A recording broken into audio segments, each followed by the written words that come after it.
A explanação do Evangelho é do capítulo 25, Buscai e achareis.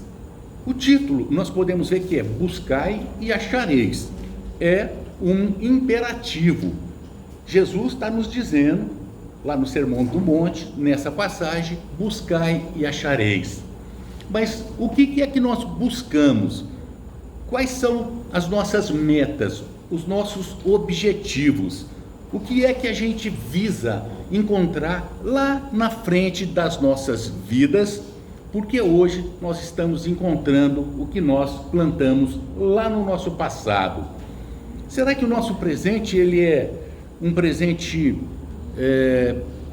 que não nos traz dificuldades, que não nos traz dores e sofrimento?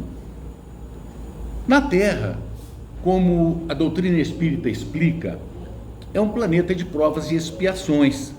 Nós saímos dos mundos primitivos, passamos a provas e expiações, estamos a caminho dos mundos de regeneração. A Terra ainda vai ser um mundo de regeneração. Normalmente, nesses mundos de provas e expiações, o sofrimento, ele sobrepuja muitas vezes a felicidade, e é o que no Evangelho nos fala numa das lições. A felicidade não é deste mundo, embora a relativa nós devemos procurar.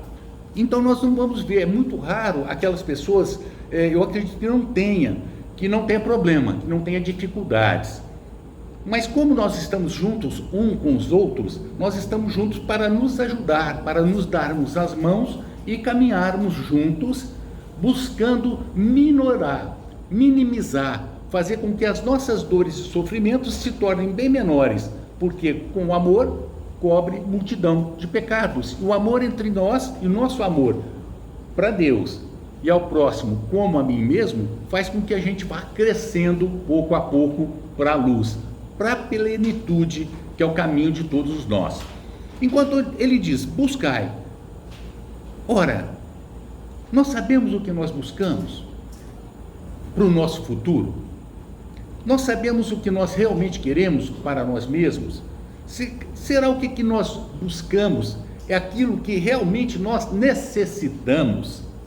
Aí a importância de saber o que a gente vai buscar. Porque antigamente dizia-se, mesmo hoje te disse, você está buscando, você vai achar, ou bem ou mal. O caminho que nós seguirmos é neutro o buscar. O caminho quem dá somos nós mesmos. E na lição que coube a mim hoje, é dos itens 1 a 5, que é ajuda-te a ti mesmo, que o céu te ajudará. Ora, o que quer dizer ajuda-te a ti mesmo, que o céu te ajudará? Se nós pegarmos na vírgula, que o céu te ajudará, e pensarmos só que o céu nos ajudará, muitas vezes nós vamos nos decepcionar, esperando coisas que nós não trabalhamos, não buscamos, que nós não fomos atrás, que nós não nos ajudamos. E tem uma passagem do Mateus, que é o frontispício, dessa mensagem, que diz, pedi e se vos dará, buscai e achareis, batei a porta e vos abrirá, porquanto quem pede recebe, quem procura acha, aquele que bate a porta abrir-se-á. Qual homem dentre vós que dá uma pedra ao filho que lhe pede pão? Ou se pedir um peixe, dar-lhe-á uma serpente? Ora, se sendo maus como sois, sabeis dar boas coisas aos vossos filhos, não é lógico que com mais forte razão, vosso Pai, que está nos céus, dê os bens verdadeiros aos que los pedirem. Mateus capítulo 7, versículo de 7 a 11. Essa é a nossa busca. Deus sabe o que nós necessitamos. Muitas vezes, algumas dificuldades vêm na nossa vida e a gente não entende o porquê. Por eu ser uma pessoa tão religiosa, eu acreditar em Deus e eu estar constantemente em prece, tentando me ligar automaticamente sempre com Ele. Mas tudo que eu peço, me vem o contrário do que eu pedi. Será que Deus é injusto para com a gente? Ou será o que nós pedimos não é o que nós necessitamos? E aí a gente vai buscando. E aí nós temos que tentar nos ajudar.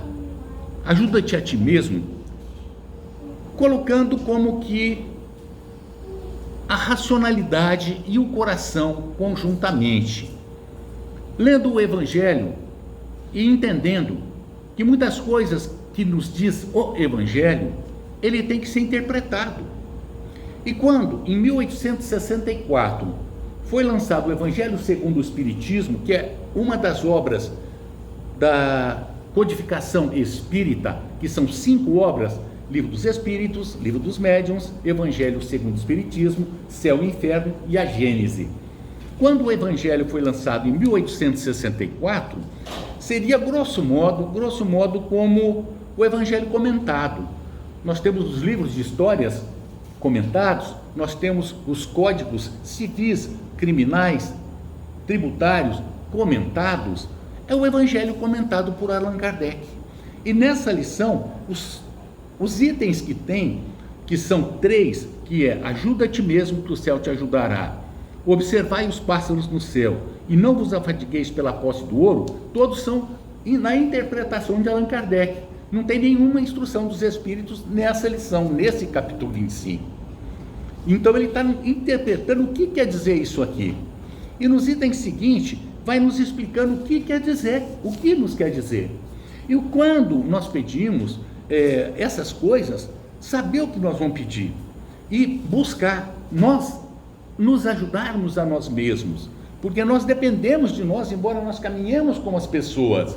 Porque se nós não nos esforçarmos, não nos buscarmos tanto nos ajudar pelo lado material, como pelo lado espiritual, porque nós temos que plainar com as 2 asas da intelectualidade, materialidade, da moralidade e a espiritualidade. E no Livro dos Espíritos, na parte 3ª das Leis Morais, capítulo 3 da Lei do Trabalho, porque ajuda-te a ti mesmo, que o céu te ajudará. Na Lei do Trabalho diz, 675 a questão. O Livro dos Espíritos é o seguinte: ele tem 1019 perguntas que Kardec fez aos espíritos e tem as respostas em todas as áreas que nós possamos imaginar. Nós temos lá as leis morais, nós temos lá o mundo espírita, o espiritual, nós temos 4 partes nesse Livro dos Espíritos, e cada parte deu origem a um dos livros, e essa parte 3ª das leis morais, origem ao Evangelho segundo o Espiritismo. E nessas leis morais, no capítulo 3 da Lei do Trabalho, porque diz o título, ajuda-te a ti mesmo que o céu te ajudará, pergunta Kardec aos espíritos: por trabalho só se deve entender as ocupações materiais? O trabalho nosso do dia a dia, às vezes para nossa sustentação, quando nós aposentamos, as rendas que nós vamos ter, e quando nós não temos condições de trabalhar, que nós sabemos de pessoas que não têm condições de trabalhar, que não têm familiares para lhes sustentar, que não tem alguém que olhe por ela. Então a sociedade diz nesse capítulo do Livro dos Espíritos, é responsável por o sustento daquelas pessoas. É a solidariedade humana. E aqui fala, não, o espírito trabalha assim como o corpo, o espírito trabalha assim como o corpo. Toda ocupação útil é trabalho. Então nós estamos nos ajudando materialmente, buscando trabalhar, ou aposentado, recebendo as suas rendas, ou quando não tem condições, a sociedade é obrigada a nos sustentar. E espiritualmente, nós estamos nos ajudando, nós estamos tentando buscar essas necessidades espirituais, que é esse crescimento, para que a gente seja, lá no futuro, sejamos felizes. Como nós estamos agindo hoje? Quais são os passos e o caminho e os caminhos que nós estamos tomando? Nós estamos agindo corretamente? Nós estamos agindo de acordo com a nossa consciência, porque dizem os espíritos que a lei de Deus está gravada na nossa consciência. Nós estamos ouvindo nossos anjos guardiães, os nossos guias espirituais? Ah, mas isso aí é coisa de igrejeiro, anjo da guarda. Não Não. O Espiritismo nos explica que todos nós, todos, absolutamente todos, e cada um de nós tem um guia espiritual que nos acompanha no decorrer das nossas vidas, encarnados e desencarnados. Nós estamos numa reencarnação. A vida é outra coisa. A vida, ela não acaba. Nós somos imortais. Fomos criados simples e ignorantes, estamos em trajetória para a plenitude. Um dia todos nós seremos Cristos, e nesse momento da nossa evolução, nós estamos aqui, nesse mundo de provas e expiações. E esse trabalho espiritual que nós devemos fazer é dessa transformação moral. No caso dos espíritas, lá no item Bons Espíritas, diz que reconhece-se o verdadeiro espírita pela sua transformação moral e pelos esforços que faz em domar suas más tendências. Por quê? Ora, nós já comentamos que eu, muitas vezes, não me ajudei anteriormente. Eu provavelmente tenha cometido muitos equívocos, tentando me ajudar de uma forma equivocada.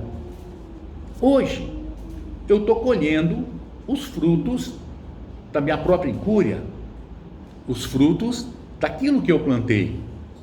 Mas, hoje, na minha vida, nessa reencarnação, eu não me lembro de ter feito algo que me trouxesse uma consequência desse porte. Mas, capítulo 5, Bem-aventurados aflitos, justiça das aflições. Lá tem 2 itens depois da justiça das aflições que fala causas atuais das aflições. Mas eu não fiz nada. Como é que eu posso ter aflição se eu não fiz nada atualmente para receber essa consequência? Aí o item seguinte diz causas anteriores das aflições. Mas anterior aonde? Ora, o Espiritismo nos explica que não começamos num berço e não terminamos num túmulo, que antes do berço existe muita coisa ainda. Então, se não foi agora, essas causas anteriores estão atrás do berço, lá atrás, nas nossas reencarnações anteriores, que eu plantei, o que eu colho hoje. Eu me ajudei de uma forma correta? Não. Aí o céu, como é que Deus poderia permitir, na sua justiça infinita, que eu não colhesse aquilo que eu plantei? A semeadura, o Haroldo Dutra Dias, ele diz uma coisa interessante. Ele diz que quando a pessoa está semeando, está todo mundo rindo, está todo mundo numa alegria terrível, quando está plantando a confusão, plantando todo tipo de dificuldade, para si e para os outros, é uma alegria terrível. Mas na hora que colhe a gente chora. Quando vem a colheita, coisa complicadíssima. E essa colheita é triste, mas faz parte da vida. E aí, essas buscas que nós temos que fazer é mudança de foco. Como? A transformação moral. Pergunta 919 do Livro dos Espíritos, que já foi falada muitas e muitas vezes. Santo Agostinho que responde a pergunta de Allan Kardec. Ele pergunta grosso, assim, não com essas palavras, mas como é que Santo Agostinho fez para conseguir chegar onde ele chegou? Porque ele passou por dificuldades também, como todos nós passamos. E ele responde, disse um sábio da antiguidade, conhece-te a ti mesmo. Isso não foi Sócrates que disse, é lá no santuário de Apolo, em Delfos, que estava escrito na frente, conhece-te a ti mesmo, onde Sócrates frequentava. Esse conhecimento de nós mesmos, ele nos leva, em especial, a amar a Deus sobre todas as coisas e o próximo como a ti mesmo. Si mesmo, vamos pegar o último pedacinho dessa frase. Conhece-te a ti mesmo, diz a respeito desse si mesmo, que primeiramente, o si mesmo somos nós. Nós nos respeitarmos, nós entendermos si mesmo, somos nós, para que a gente possa nos amar, nós mesmos, nos amar a nós mesmos. Não é amar a Deus sobre todas as coisas e o próximo como a si mesmo? E aqui não ajuda-te que o céu te ajudará? Esse si mesmo, ele tem que entender que tem dificuldades. Esse si mesmo tem que entender que não é perfeito,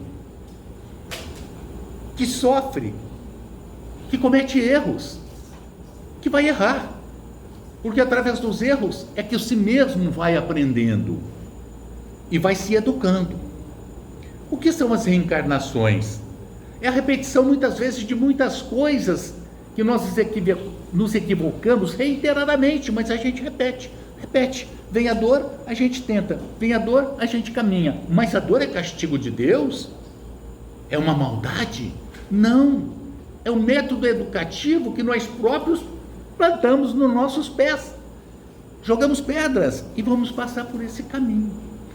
Entendermos que esse si mesmo, não conhece-te a si mesmo, e naquela parte final, a Deus sobre todas as coisas e o próximo como a si mesmo, que ele vai errar, que esse si mesmo, ele não é perfeito, que ele tem defeitos morais, espirituais, e que um dia isso vai ser trabalhado, para que não sinta tantos reflexos do sofrimento que hoje cai nas nossas vidas. E esse conhece-te a ti mesmo, ele faz com que você se respeite do jeito que você é, não querendo ser o que o outro é. Puxa vida, eu queria ser Chico Xavier, eu queria ser Divaldo Pereira Franco. Será que eu suportaria o que esses suportam, como Chico suportou? Na vida dele não tinha sossego, não tinha descanso, ele era cobrado, sugado, ele era mastigado, era assim, como um bagaço de laranja, explorado. Será que eu teria condições? Não, eu tenho que ser eu mesmo, com as minhas deficiências físicas e morais, com as minhas dificuldades, sabendo que eu vou errar novamente. O importante é que eu não pare. E aí eu começo a me ajudar espiritualmente, entendendo como eu sou, através desse conhecimento de mim mesmo, me aceitando como eu sou. A partir disso eu começo a entender que aquelas pessoas que estão nas nossas casas também têm os seus desejos. Elas buscam se ajudar a si mesmas para que elas possam receber do céu a ajuda, mas tem limitações, como nós também as temos, as nossas limitações. Que o que eu quero não é o mesmo que a Leia quer. Embora nós tenhamos uma vida em comum, essa parte comum é nossa, mas ela tem a vida dela, eu tenho a minha vida. Olha, 11 anos de namoro, 43 agora em janeiro de casado, 54 anos juntos. Achei que aqui dentro não tem ninguém com essa idade. Fui bonzinho agora. Então, cada um respeitar, porque nós estamos lá. Como eu tenho o meu caminho, como eu tenho algumas coisas que são minhas, ela também tem. E a partir desse momento, desse entendimento e do respeito, para que aquelas pessoas que estão conosco também pensem, é importante uma boa convivência, porque nós estamos nos ajudando e o céu está nos ajudando a conviver nesse núcleo que muitas vezes é muito difícil, não só no lar, mas no trabalho, em qualquer lugar. Aqui também, na nossa Federação Espírita, nós temos o nosso grupo de trabalho voluntário e tem as dificuldades, porque cada um pensa de uma forma. E quando nós somos agredidos, qual a maior ajuda que eu dou a mim mesmo? É de entender que aquela pessoa que me agrediu naquele momento, ela não está bem, porque quem agride não está bem, mas é uma pessoa violenta, mas não está bem. E é o máximo que ela pode dar, não pode chegar em outro patamar. Joana de Ângeles, ela faz uma comparação, obviamente que não tem nem assim, ela mesma diz, de um animalzinho, de um cachorrinho, para poder fazer uma, vamos dizer assim, metáfora. Ela diz que o animalzinho, o cachorrinho, você trata, ele te ama, mas o que máximo que ele pode chegar é aquilo que ele pode dar como um animal, como um cachorrinho. É aquilo. Por quê? Porque é ele.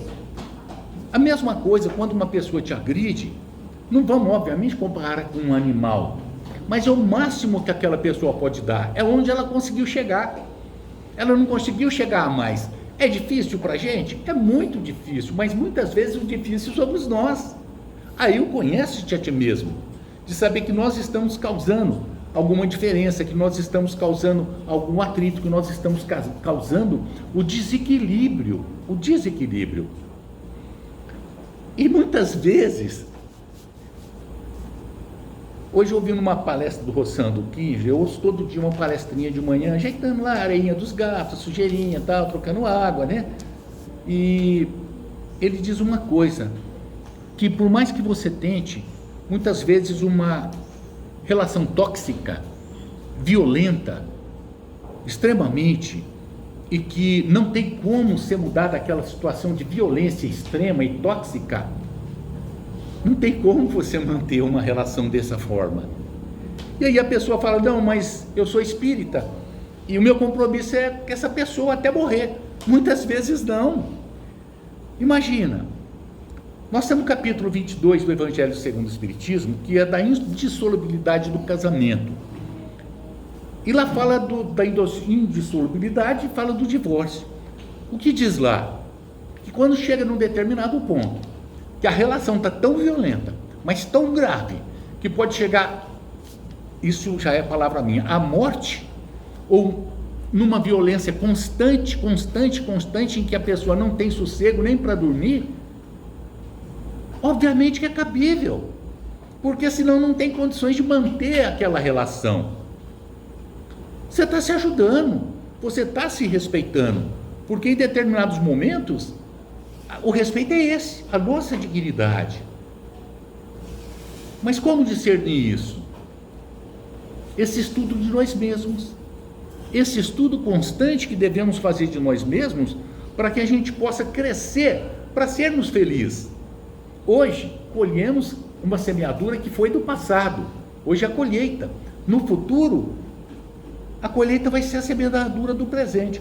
Como vai ser a minha vida futura? E aí nós nos perguntamos, como está sendo a nossa vida atual? Como eu vou viver futuramente? Como você está vivendo hoje? Porque, de acordo com o que você faz, você recebe.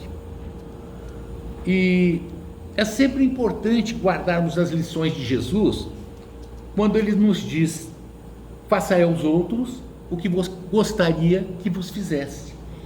Normalmente eu quero o meu bem, eu gosto das coisas boas. Ele está refletindo a luz lá, mas estou dando para enxergar.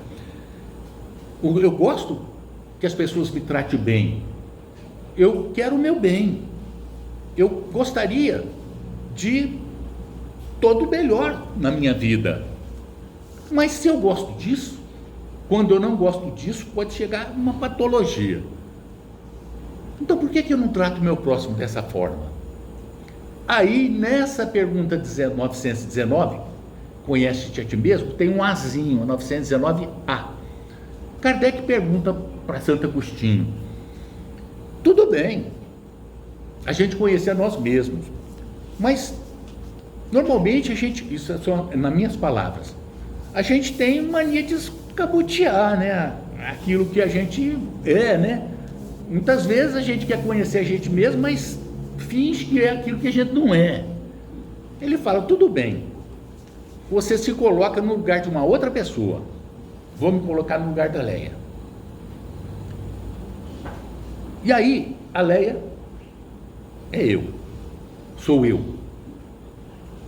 Aí eu falo, será que se a Leia, eu, fizesse isso para mim, Leia, eu gostaria? Não. Aí está a resposta. Está lá. É uma resposta um tanto extensa, mas vale a pena ser lida. Então, para finalizar, sempre aplicar nas nossas vidas, né, Fabiane? Aquilo que Jesus nos ensinou e que vem lá do Velho Testamento. Está uns 3.500 anos da gente, nós vamos chegar lá ainda. Amar a Deus. Não é isso que o doutor Dalei perguntou a Jesus? O que fazia para ganhar o reino dos céus? Ele diz para o doutor Dalei, você sabe, Você sabe. Amar a Deus sobre todas as coisas e o próximo como a si mesmo, é isso. Aí estão todas as leis e os mandamentos. Vá e faça isso. Amar a Deus sobre todas as coisas e o próximo como a nós mesmos, nos amando, nos respeitando e fazendo sempre o melhor para nós mesmos, porque isso vai refletir no nosso próximo. Essa é a mensagem do Evangelho da noite. Muito obrigado a todos de ambos os lados da vida. Muito obrigado.